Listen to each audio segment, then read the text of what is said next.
We're gonna go on and do this next chapter, chapter 7, Dark Horse Assassin, Rise of the Messiah, April 10th, 2002.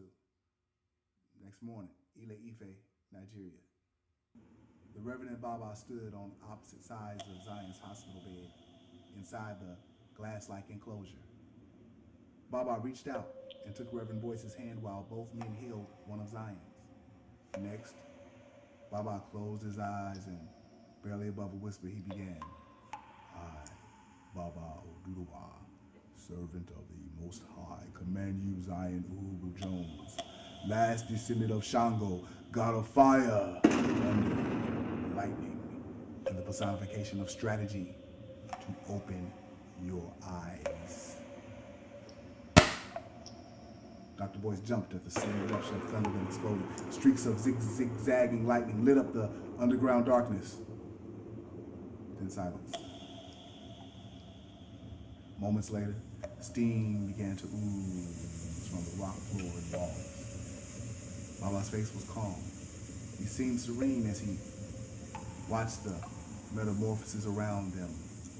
Glass-like structure protecting them from the conditions outside of the bubble that they were in. The Reverend Doctor's earlier amazement had turned to fear as he watched the floors and the walls heat up until they were bright burnt orange. The Reverend Doctor turned to Baba. Make him stop before we start to cook. Don't be afraid, Reverend. This enclosure is resistant to weather and gravity. I designed it myself.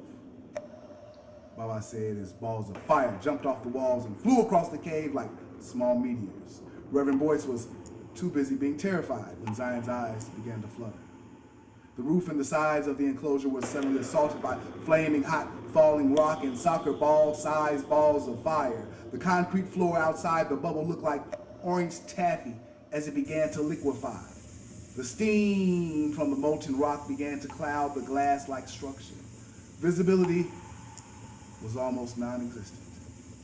As suddenly as the storm began, it stopped. Oduduwa, Zion said as he slightly turned his head to Baba. Baba smiled. Zion turned his head to the Reverend, who was now at Zion's side. Uncle John. 15 minutes later, the ground and walls had cooled enough for Baba and the Reverend to roll Zion's bed into another cavern. This one was well lit, unlike the cavern they just left. The small cavern they were now in resembled a high-tech clinic. Zion, I am going to remove the wrapping from your feet and legs first, and then I will make my way up to your head, Baba explained. If you just changed his facial features, why the mummy wrap on his whole body? The Reverend asked. Purification. The linen strips are soaked in herbs that remove all impure substances on and inside the body. It also helps wounds heal miraculously fast without any scarification. How does he know who we are? I can still hear you, Uncle John, Zion said.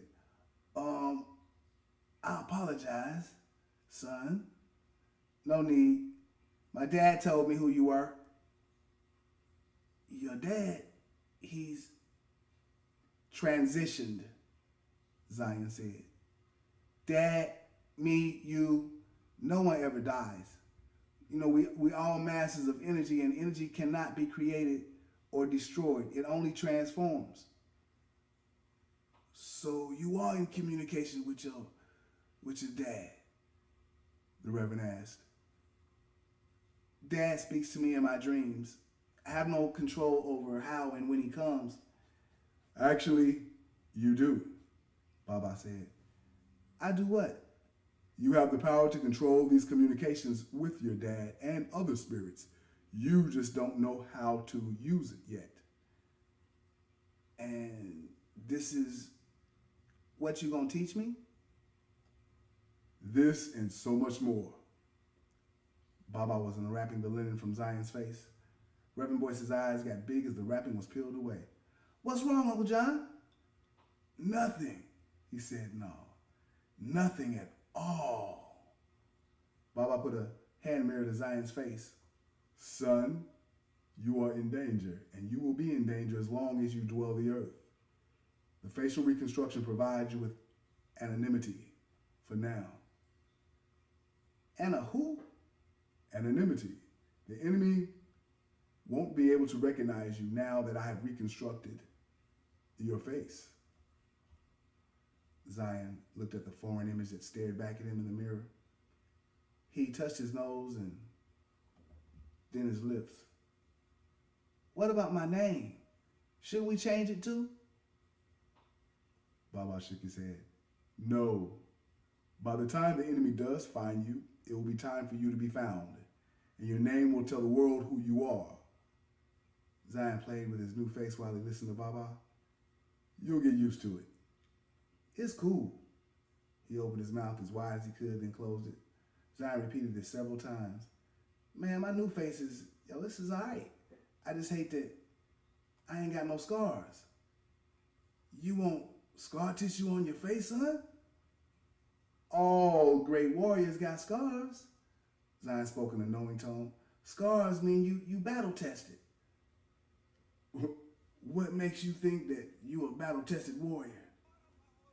My dad told me all about Shango, my great times Infinity Grandpa.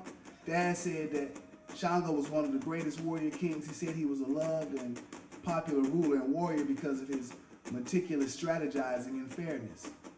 Dad said that all the male descendants of Shango lived and fought so I could be here to complete the oracle. Only thing is, Dad didn't tell me what the oracle was or how I was going to complete it. To complete the oracle, you must defeat the author of confusion and division. Huh? He's 10, Baba. You might want to wait until he learns more African history. He may be 10, but he has the wisdom of a god. He is a god, Baba said. Besides, we only have 7 years to teach him when it takes 40 to unlock all the mysteries of the human mind. Alexander was schooled for 7 years in the sacred mystery schools in Ionia, and he was able to conquer an empire that stretched from the Balkans to Pakistan, Dr. Boy said.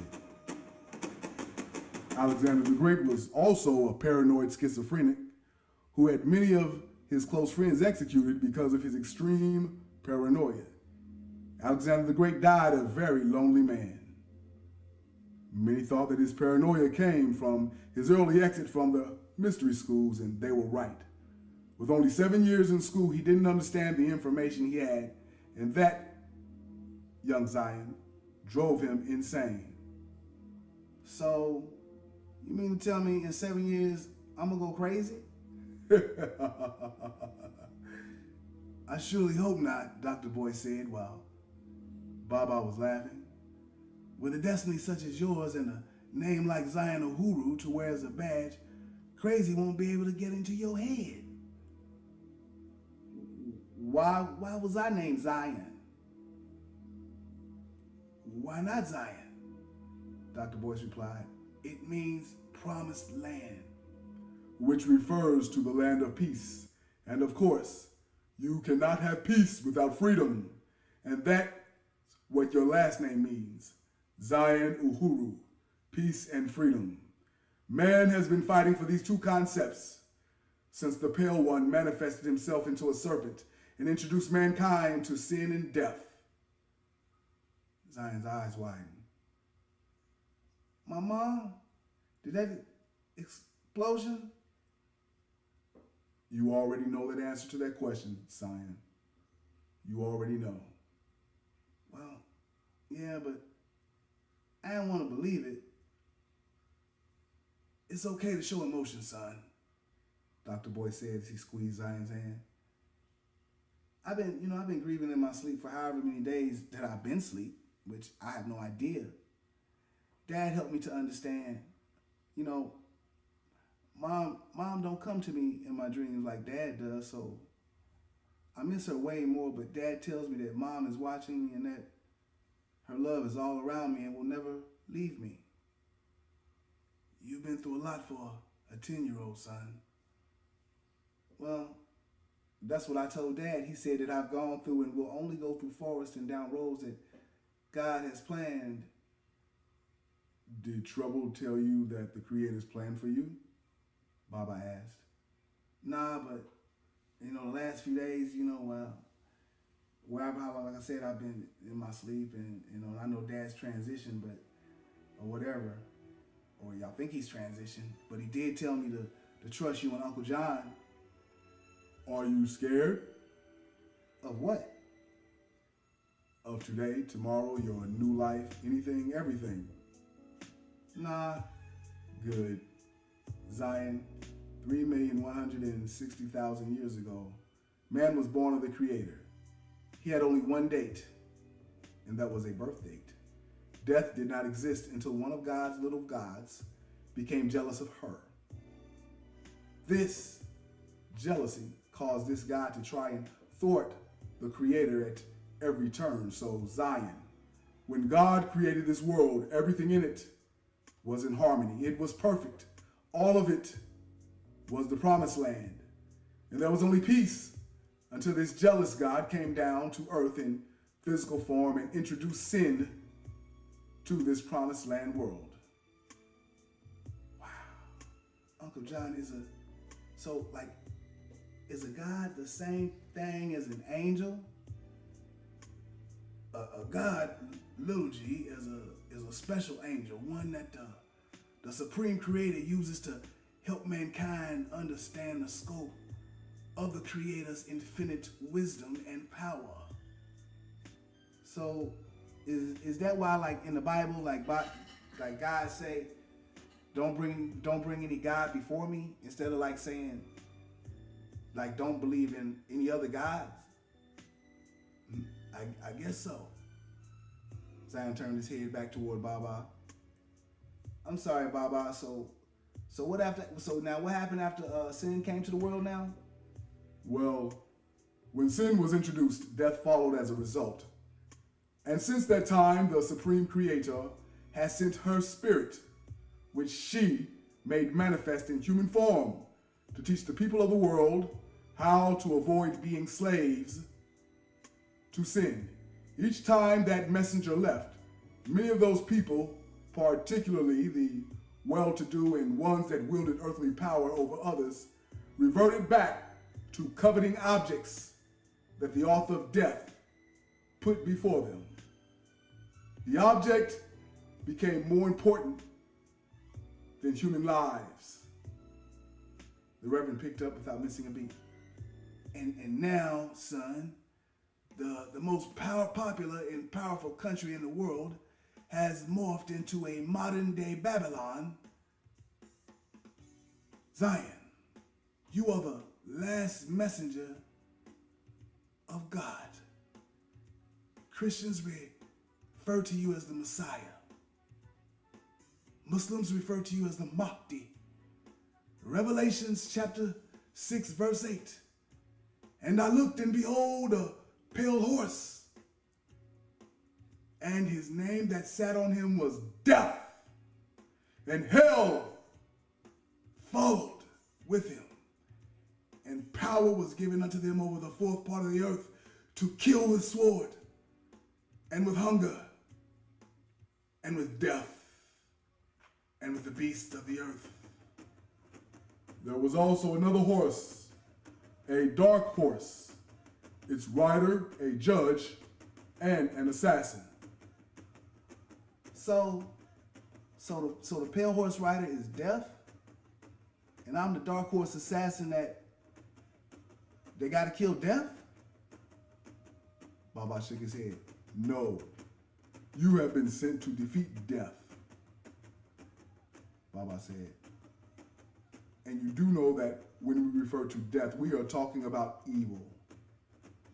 But before I send you to the battlefield, I must devote the next 7 years preparing you for war.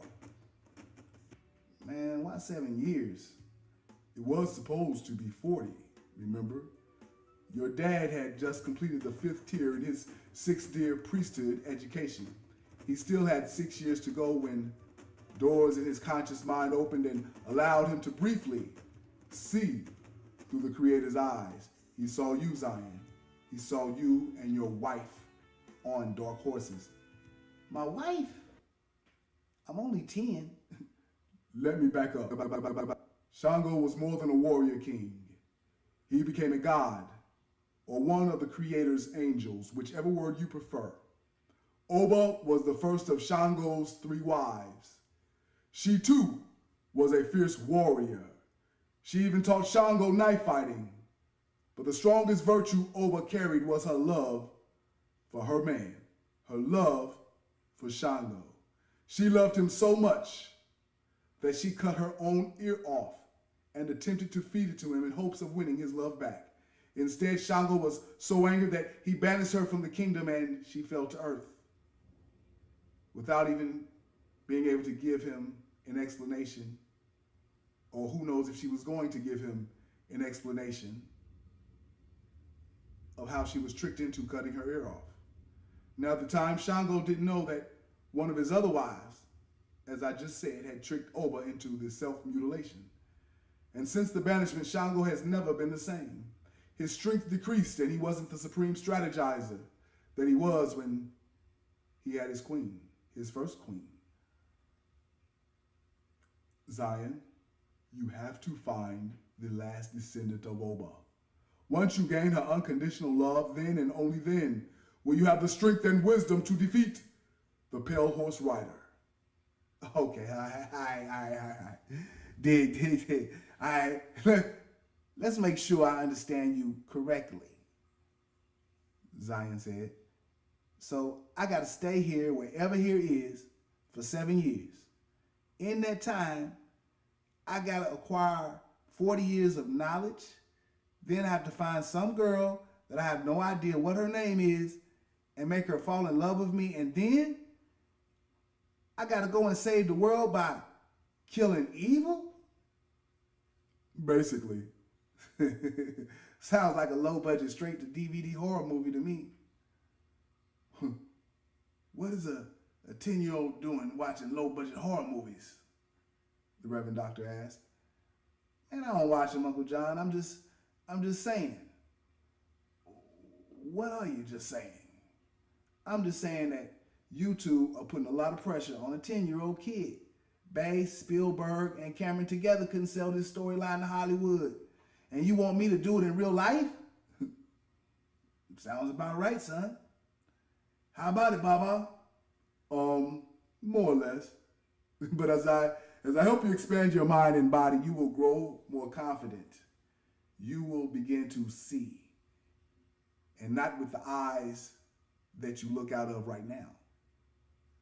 The young lady, the last descendant of Oba, her whereabouts will not be as difficult to locate as you might think. Come with me, Zion. You too, Reverend. Baba said as they walked back into the huge amphitheater-like hollow cave where Zion recovered over the past few days. Baba, when did my daddy know that I was the Dark Horseman? The day before the explosion? Zion said. Yes, the Reverend Doctor nodded.